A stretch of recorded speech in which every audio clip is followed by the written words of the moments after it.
আসসালামু আলাইকুম, এটিএন বাংলা সংবাদে সবাইকে স্বাগত জানাচ্ছি। আফরোজ আক্তার কামাল। শুরুতেই বিআরবি কেবলস সংবাদ শিরোনাম। ধর্ষকের সর্বোচ্চ শাস্তি দাবিতে ঢাকা বিশ্ববিদ্যালয়ে মশাল মিছিল, 7 দিনের মধ্যে বিচার শুরুর আশ্বাস আইন উপদেষ্টার। গঠন করা হচ্ছে বিশেষ ট্রাইব্যুনাল। সরকারি প্রাথমিক বিদ্যালয়ের প্রায় 30,000 প্রধান শিক্ষক পাবেন দ্বিতীয় শ্রেণীর গ্যাজেটেড কর্মকর্তার মর্যাদা। আপিল বিভাগের রায়, বেতন হবে 10ম গ্রেডে। এবং 4 দিনের সফরে ঢাকায় জাতিসংঘ মহাসচিব অ্যান্তোনিও গুতেরেস।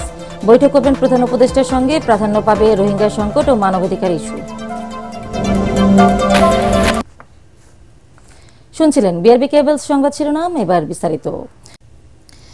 এক সপ্তাহের মধ্যে শিশু আসিয়ার ধর্ষণ মামলার বিচার শুরু এবং পরের সপ্তাহের মধ্যে বিচার কাজ শেষ হওয়ার আশা করছে সরকার। আইন উপদেষ্টা জানিয়েছেন, অতীতে দ্রুত বিচারের এমন নজির রয়েছে। ধর্ষকদের দৃষ্টান্তমূলক শাস্তি দেওয়া হবে জানিয়ে তিনি বলেন, ধর্ষণ মামলা দ্রুত শেষ করতে বিশেষ ট্রাইব্যুনাল গঠন করা হচ্ছে। রিপোর্ট মাহবুব কবির চপলের।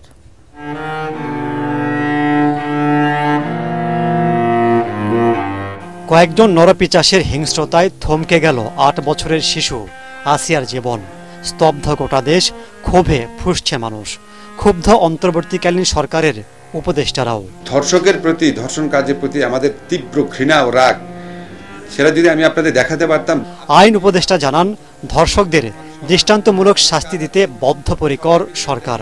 শিশু আসিয়ার ধর্ষণ মামলার বিচার কাজ 2 সপ্তাহের মধ্যে শেষ হবার আশা করছেন তিনি। 12-13 জনের 161 স্টেটমেন্ট নেওয়া হয়েছে।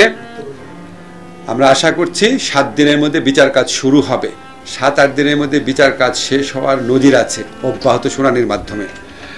7 দিনের মধ্যে ইনশাআল্লাহ যদি আমরা বিচার কাজ শুরু করতে পারি, আমাদের বিচারক ওনারা সর্বোচ্চ দ্রুততার সাথে ন্যায় বিচার নিশ্চিত করেই বিচার করতে পারবেন। কারণ এখানে এত পারিপার্শ্বিক, এত সাক্ষ্য রয়েছে, ডিএনএ টেস্ট পাওয়া যাবে, তারপর হচ্ছে পোস্টমর্টেম রিপোর্ট পাওয়া যাবে। ফলে আমরা আশা করছি খুব দ্রুততম সময়ে এই মামলার বিচার হবে এবং ইনশাআল্লাহ দোষী সাব্যস্ত হলে দৃষ্টান্তমূলক শাস্তি হবে। তিনি জানান, ধর্ষণ মামলা দ্রুত শেষ করতে আইন সংশোধন করা হচ্ছে।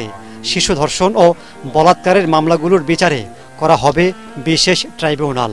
আশা করছি রোববারই আমরা নতুন আইন প্রণয়ন করে ফেলব। নতুন আইনের বিধানগুলো সম্পর্কে আপনাদের বলেছি, সেটার সাথে একটা জিনিস শুধু অ্যাড করতে চাই। নারী ও শিশু নির্যাতন দমন আইনের অধীনে শুধুমাত্র শিশু ধর্ষণ ও বলাৎকারের ঘটনাগুলো দ্রুত উপযুক্ত বিচার নিশ্চিত করার জন্য আমরা স্পেশাল ট্রাইব্যুনাল গঠন করতে যাচ্ছি। এই ঘটনাকে কেন্দ্র করে দেশকে অস্থিতিশীল করবার চেষ্টা করলে কঠোর ব্যবস্থা নেওয়ার হুঁশিয়ারিও দেন আইন উপদেষ্টা। কিন্তু এই ব্যাপারকে কেন্দ্র করে দেশে যারা অন্য নাগরিকদের জন্য ভোগান্তি সৃষ্টি করছে, যারা অস্থিতিশীল পরিবেশ তৈরি করতে চায়, তাদের দিকেও আপনার নজর রাখবেন। মাহবুব কবির চপল, এটিএন বাংলা, ঢাকা। সরকারি প্রাথমিক বিদ্যালয়ের প্রধান শিক্ষকরা দ্বিতীয় শ্রেণীর গ্যাজেটেড কর্মকর্তার মর্যাদা পাবেন বলে রায় দিয়েছে আপিল বিভাগ। তাদের বেতন হবে 10ম গ্রেডে। প্রধান বিচারপতি সৈয়দ রেফাত আহমেদের নেতৃত্বে 4 বিচারপতির বেঞ্চ এই রায় দিয়েছেন। এর ফলে দেশের সব প্রাথমিক বিদ্যালয়ের প্রায় 30,000 প্রধান শিক্ষক এই সুবিধা পাবেন বলে জানিয়েছেন আইনজীবীরা। আরও জানাচ্ছেন হুমায়ুন চিস্তি। 2019 সালের 25 ফেব্রুয়ারি সরকারি প্রাথমিক বিদ্যালয়ের প্রধান শিক্ষকদের বেতন স্কেল 10ম গ্রেড করা সহ গেজেটেড পদমর্যাদা দেওয়ার নির্দেশ দেন হাইকোর্ট। সেই সাথে গেজেটেড পদমর্যাদা 2014 সালের 9 মার্চ থেকে কার্যকর করার নির্দেশ দেওয়া হয়। ওই রায়ের বিরুদ্ধে রাষ্ট্রপক্ষ আপিল করলে প্রধান শিক্ষকদের 10ম গ্রেডে উন্নীতের পথে বাধা সৃষ্টি হয়। এরপর বারবার চেষ্টা করেও আওয়ামী লীগের শাসনামলে মামলাটির শুনানি করতে ব্যর্থ হন আইনজীবীরা। 5 আগস্ট রাজনৈতিক পট পরিবর্তনের পর গুরুত্ব দিয়ে মামলাটি নিষ্পত্তি করে আপিল বিভাগ। পরে ওই রায় পুনর্বিবেচনার আবেদন করে প্রাথমিক ও গণশিক্ষা মন্ত্রণালয়। এটা একটা সীমাহীন অন্যায় ছিল। এটা আর্টিকেল 29 এবং 31-এর ভায়োলেশন ছিল। তো যাই হোক, দীর্ঘ লড়াইয়ের পরে শিক্ষকরা আজকে তাদের স্বীকৃতিটা পেয়েছে। এটা একটা সম্মানের ব্যাপার। এবং যারা 11তে ছিল তারাও 10 পাবে ট্রেন, যারা ট্রেন না, যারা অদক্ষ তারাও 12 থেকে 10 পাবে। এ রায়ে সন্তোষ প্রকাশ করেছেন রিটকারী প্রধান শিক্ষকরা।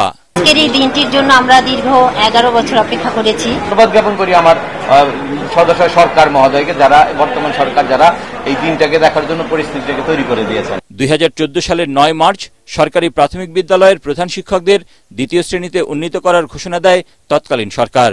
তবে দ্বিতীয় শ্রেণীর চাকুরিজীবীরা 10ম গ্রেডে বেতন পেলেও প্রশিক্ষিত প্রধান শিক্ষকদের জন্য 11তম ও অপ্রশিক্ষিত প্রধান শিক্ষকদের জন্য 12তম গ্রেডে বেতন নির্ধারণ করে প্রাথমিক ও গণশিক্ষা মন্ত্রণালয়।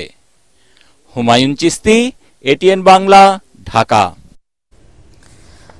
প্রতারণা করে যারা জুলাই বিপ্লবের আহতদের তালিকায় নাম অন্তর্ভুক্ত করেছে তাদের বাদ দিয়ে আইনি ব্যবস্থা নেবে সরকার। নতুন করে আহত ও নিহতের তালিকা সংশোধন করা হবে বলে জানিয়েছেন স্বাস্থ্য মন্ত্রণালয়ের বিশেষ সহকারী ডাক্তার সাইদুর রহমান। ডিপ্লোমাধারী ও পল্লী চিকিৎসকরা ডাক্তারের পরিবর্তে কি পদবি ব্যবহার করবেন তা আলোচনা করে ঠিক করা হবে। বেতন নির্ধারণ করে দেওয়া হবে বেসরকারি হাসপাতালের ডাক্তার, নার্স ও স্টাফদের। কে কিভাবে আহত হয়েছে, তিনি কোন পক্ষে ছিলেন, এটি নির্ধারণ করা খুবই কঠিন ছিল। তারপরও আমরা মোটা দাগে ওই সময়কালে আহতদেরকে এবং তারপরে দীর্ঘদিন আমরা এটাকে ওয়েবসাইটে রেখে দিয়ে সবার মতামত নিয়েছি। যে ঘটনাগুলো প্রতারণা ঘটেছে সেটা দুর্ভাগ্যজনক, সেগুলো ধরা পড়ে যাচ্ছে। সে কারণে আমরা মনে করি যে এটা কিছুটা মানে অ্যাক্সিডেন্টাল মনে করতে হবে, এটা আসলে কোনোভাবে ইন্টেনশনাল না। এবং প্রতারণা ধরার মতো ইন্টেলিজেন্স সার্ভিস স্বাস্থ্য পরিবার কল্যাণ মন্ত্রণালয় নেই। গেজেট যেগুলো হয়েছে সবগুলো বাতিল হবে, দু একটি মানে আমাদের শহীদ নামের তালিকা সংশোধন হবে, আহতদের তালিকা অবশ্যই হবে।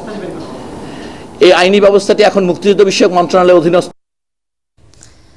নির্ধারিত সময়সীমার মধ্যেই বাংলাদেশ স্বল্পোন্নত দেশের কাতার থেকে উন্নয়নশীল দেশে উত্তরণ হবে বলে আশা করছে সরকার।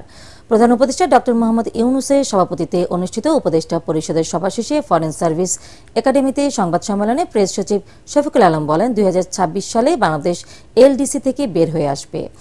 এজন্য যেসব চ্যালেঞ্জ আসবে তা মোকাবেলায় এখন থেকেই প্রস্তুতি নেওয়ার নির্দেশনা দিয়েছেন প্রধান উপদেষ্টা। এছাড়া 6টি সংস্কার কমিশনের কিছু বিষয়ে রাজনৈতিক মতামতের প্রয়োজন না থাকায় তা দ্রুত কার্যকরী সিদ্ধান্ত নেওয়া হয়েছে বলে জানান প্রেস সচিব। ইউনাইটেড ন্যাশনের সেক্রেটারি জেনারেল আসছেন, তো অবশ্যই আমরা এটা একটা আমাদের জন্য খুবই একটা সম্মানের বিষয়, একটা খুবই ইম্পর্টেন্ট একটা ট্যুর। আমরা তার সাথে অনেকগুলো বিষয় নিয়ে আলাপ হবে। উনি বাংলাদেশের রোহিঙ্গাদের সাথে সলিডারিটি প্রকাশ করবেন। আপনারা জানেন রোহিঙ্গাদের যে 8 কাট হয়েছে, সেই বিষয় নিয়ে ওনার সাথে যথেষ্ট কথা হবে। 4 দিনের সফরে ঢাকায় পৌঁছেছেন জাতিসংঘের মহাসচিব আন্তোনিও গুতেরেস। বৃহস্পতিবার বিকেল 5টায় হযরত শাহজালাল আন্তর্জাতিক বিমানবন্দরে পৌঁছান তিনি। সেখানে তাকে অভ্যর্থনা জানান পররাষ্ট্র উপদেষ্টা মোহাম্মদ তৌহিদ হোসেন। প্রায় 7 বছর পর বাংলাদেশে এটি তার দ্বিতীয় সফর। এবারের সফরে মূলত রোহিঙ্গা শরণার্থী সংকট আলোচনায় গুরুত্ব পাবে। এছাড়া মানবাধিকার ইস্যু প্রাধান্য পাবে বলে জানিয়েছেন সংশ্লিষ্টরা। শুক্রবার সকালে জাতিসংঘ মহাসচিবের সঙ্গে প্রথমে সাক্ষাৎ করবেন প্রধান পররাষ্ট্র উপদেষ্টা ও প্রধান উপদেষ্টার রোহিঙ্গা সমস্যা ও অগ্রাধিকারপ্রাপ্ত বিষয় সংক্রান্ত উচ্চ পর্যায়ের প্রতিনিধি দল। এরপর প্রধান উপদেষ্টা ডক্টর মোহাম্মদ ইউনূসের সঙ্গে বৈঠক করবেন তিনি। বৈঠক শেষে কক্সবাজার যাবেন ডক্টর ইউনূস ও আন্তোনিও গুতেরেস। রোহিঙ্গা সম্প্রদায়ের নেতা, যুব প্রতিনিধি ও নারীদের সঙ্গে আলাদা বৈঠক করবেন জাতিসংঘ মহাসচিব। রোববার সকালে ঢাকা ছাড়ার কথা রয়েছে তার। রাজধানীতে রাতে জীবিকা নির্বাহ করেন এবং সুবিধাবঞ্চিত মানুষদের জন্য মাসব্যাপী চলছে সেলাই সেহরি সওগাত। রাজধানীর বিভিন্ন স্থানে এই আয়োজন করা হচ্ছে। রাজধানীর বনানীতে এই আয়োজনে অংশ নিয়ে চিত্রনায়ক নীরব হোসেন বলেন, যারা রাতে জীবিকা নির্বাহ করেন, সেহরিতে খাবার খেতে সমস্যা হয়, তাদের জন্য এই ক্ষুদ্র আয়োজন। সকলের সহযোগিতা উদ্যোগে সমাজের প্রতিটি মানুষ ভালো থাকবে, এমনটাই প্রত্যাশা। এদিন পঙ্গু ও শারীরিক সক্ষমতাহীনদের মাঝে হুইলচেয়ার বিতরণ করা হয়।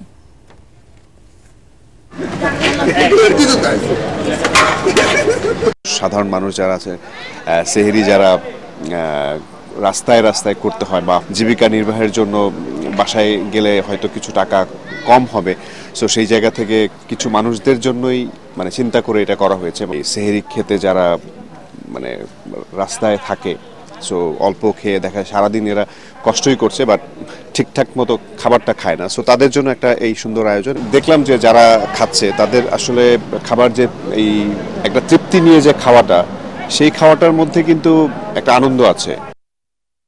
এবার আন্তর্জাতিক সংবাদ।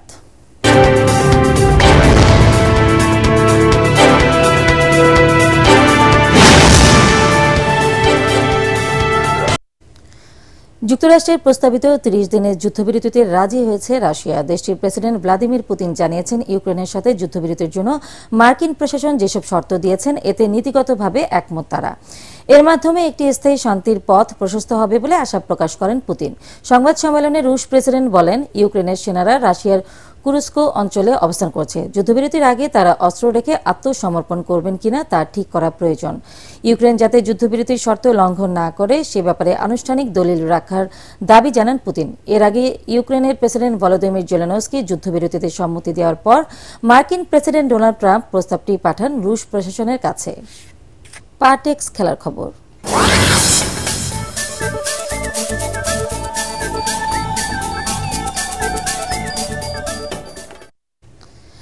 ঢাকা প্রিমিয়ার লিগে চতুর্থ রাউন্ডে জয় পেয়েছে গুলশান ক্রিকেট ক্লাব, অগ্রণী ব্যাংক ক্রিকেট ক্লাব ও গাজী গ্রুপ ক্রিকেটার্স। মিরপুর শেরেবাংলা স্টেডিয়ামে রূপগঞ্জ টাইগার্স ক্রিকেট ক্লাবকে 6 উইকেটে হারায় গুলশান ক্রিকেট ক্লাব। আগে ব্যাট করে নির্ধারিত 50 ওভারে 9 উইকেটে 228 রান তোলে রূপগঞ্জ। দলের হয়ে সর্বোচ্চ 88 রান করেন অমিত মজুমদার।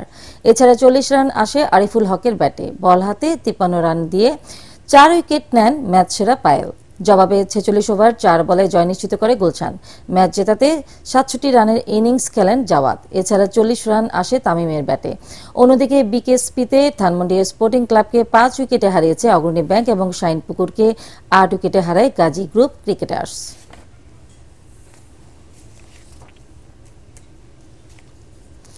শেষ করার আগে বিআরবি কেবল সংবাদ শিরোনাম আরো একবার।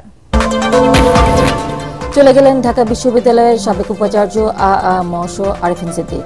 রাজধানীর বারডেম হাসপাতালে চিকিৎসাধীন অবস্থায় মৃত্যু।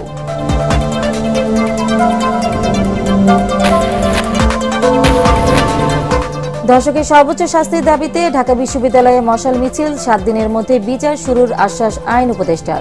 গঠন করা হচ্ছে বিশেষ ট্রাইব্যুনাল। সরকারি প্রাথমিক বিদ্যালয়ের প্রায় 30,000 প্রধান শিক্ষক পাবেন দ্বিতীয় শ্রেণীর গ্যাজেটেড কর্মকর্তার মর্যাদা। আপিল বিভাগের রায়। বেতন হবে 10ম গ্রেডে।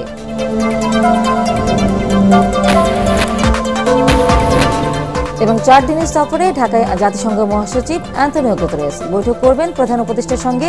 প্রাধান্য পাবে রোহিঙ্গা সংকট ও মানবাধিকার ইস্যু। পরবর্তী সংবাদ দেখার আমন্ত্রণ জানিয়ে এখনকার মতো শেষ করছি। এটিএন বাংলার সংবাদ ইউটিউবে দেখতে ব্রাউজ করুন youtube/এটিএন বাংলা নিউজ। ধন্যবাদ।